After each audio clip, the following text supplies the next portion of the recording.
आपको समझना पड़ेगा। जो मैं चाहता हूं कि एक्चुअली में सोशल मीडिया और जो मीडिया है ये लोगों को समझाए कि एक्चुअली में कोविड क्या है और उससे कैसे बचा सकता है। बहुत सारे ऐसी अफवाहें आ रही हैं, लिटरली गिलोय, नींबू का पानी, पैरानेजल साइनस के पीछे छुपा हुआ वायरस। आप व्हाट्सएप के मैसेज पढ़िए, आपको हंसी आएंगी। शुक्ला जी, आप जानते हैं कि मैसेज का क्या अर्थ है? 18 से 2 महीने पहले आप भी हो सकता है कि वही सोच रहे हो गिलाय खाने से और गर्म पानी पीने से कोरोना अंदर चला जाएगा।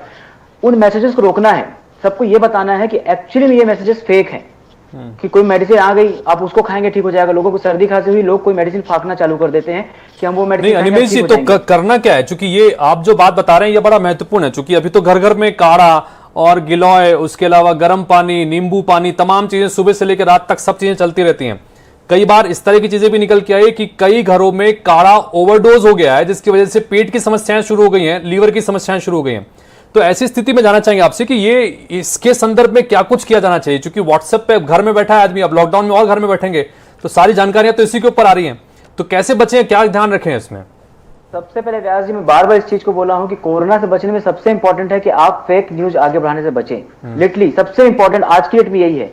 जैसा कि शुक्ला जी ने इस चीज को महसूस किया होगा कि जब कोई हम लोग जो महसूस कर रहे हैं, होता क्या है कि सिर्फ 20% लोग ही हैं जो सीरियसली इल हैं, बाकी लोग ठीक हो जा रहे हैं। जो ठीक हो जा रहे हैं सबसे पहले हम लोग क्या डाल रहे हैं, अरे कोई बीमारी नहीं है, सब कुछ नाटक है, लोग ये कर रहे हैं, ये स्कैम है, वो स्कैम है। वो लोग सबसे ज्यादा नुकसान कर रहे हैं। वो लोग ये बता रहे हैं कि बीमारी कुछ नहीं है, ये बीमारी है। 100% लोगों को नुकसान नहीं करती, 20% लोगों को करती है, पर जिसको करती है उसको अच्छा करती है। दूसरी बात जो मैं बार बार जोर देना चाह रहा हूँ, early diagnosis is the key. आप जितनी जल्दी डायग्नोसिस कराएंगे, जब हम जाते हैं, कोई मरीज हमारे पास आता है, सर बुखार था पर हम पानी में भीग गए, शायद इसलिए बुखार है। हम कल दौड़ लगा लिए, इसलिए बुखार है। कल हम अच्छे से सो नहीं पाए, इसलिए बुखार है। या 1 साल पहले मेरे को पी लिया हुआ था, इसलिए मेरे को बुखार है। लिटरली आपको बुखार है और आप हमारे पास आए, मतलब आपके मन में कहीं ना कहीं कोविड का डर है, आप टेस्ट कराइए।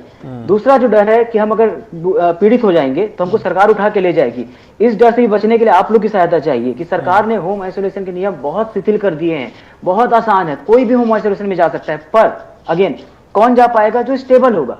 पर होम आइसोलेशन में जाने के लिए आपको पता होना चाहिए ना कि आपके कोविड की रिपोर्ट क्या है।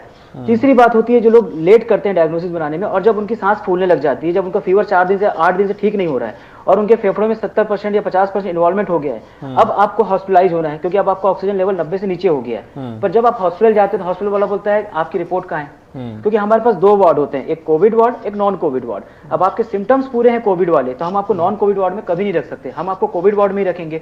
पर सरकार के नियमानुसार हम कोविड वार्ड में तभी रख पाएंगे जब आपके पास रिपोर्ट हो।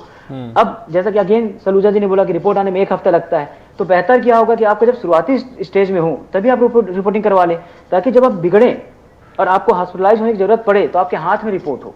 जो दिक्कतें प्रैक्टिकली आ रही हैं, पर ये मीडिया के थ्रू, मतलब आप लोग तक नहीं पहुंच पा रही है या आम जनता तक जो बात नहीं पहुंच पा रही है, वो बात ये हो रही है कि हॉस्पिटल में बेड की मारामारी तो है, पर ज्यादा मारामारी उन लोगों को बेड मिलने में है जिनके पास रिपोर्ट नहीं है। तो वो दौड़ते हैं कि हम कैसे एडमिट हो जाएं, क्योंकि आइसोलेशन वाले बेड बहुत कम है। ऐसे बेड जो कोविड पॉजिटिव और नॉन कोविड पॉजिटिव के अलावा कुछ सस्पेक्टेड पेशेंट के बेड है, पर हर हॉस्पिटल में वो बेड बहुत कम है और वैसी जगह पे रखने में दिक्कत होती है।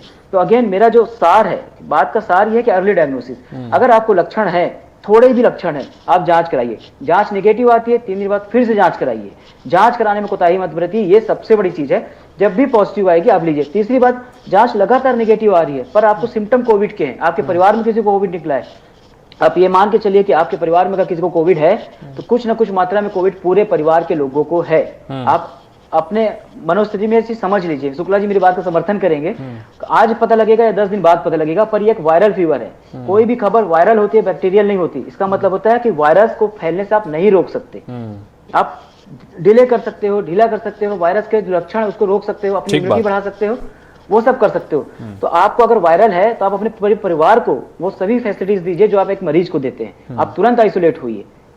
इन्फेक्टेड पर्सन आइसोलेट नहीं होते, जिनको कम लक्षण है वो 6 दिन बाद 7 दिन बाद, सर अब तो मेरे को बिल्कुल ठीक लग रहा है, मैं घूमना स्टार्ट कर दूं, सर अब मैं अपने काम में जा सकता हूं, सर 8 दिन हो गया मैं एक रिपोर्ट करा लूं।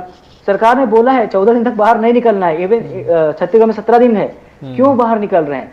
इस कारण से फैल रहा है। आप कितना भी लॉकडाउन करेंगे फर्क नहीं आएगा जब तक हम अंदर से नहीं समझेंगे। यानी कि ये जो छोटी छोटी सी बातें हैं, इन छोटी छोटी बातों का ख्याल रखा जाना बेहद जरूरी। और सबसे बड़ी बात जो यहाँ पर लगातार डॉक्टर अनिमेश कह रहे हैं कि अर्ली डायग्नोस करना बहुत जरूरी है। जैसे ही आपको सिम्टम्स जरा से भी लग रहे हैं, आप जाएं और अपनी टेस्ट जरूर कराएं और टेस्ट में किसी तरह की कोताही न बरतें।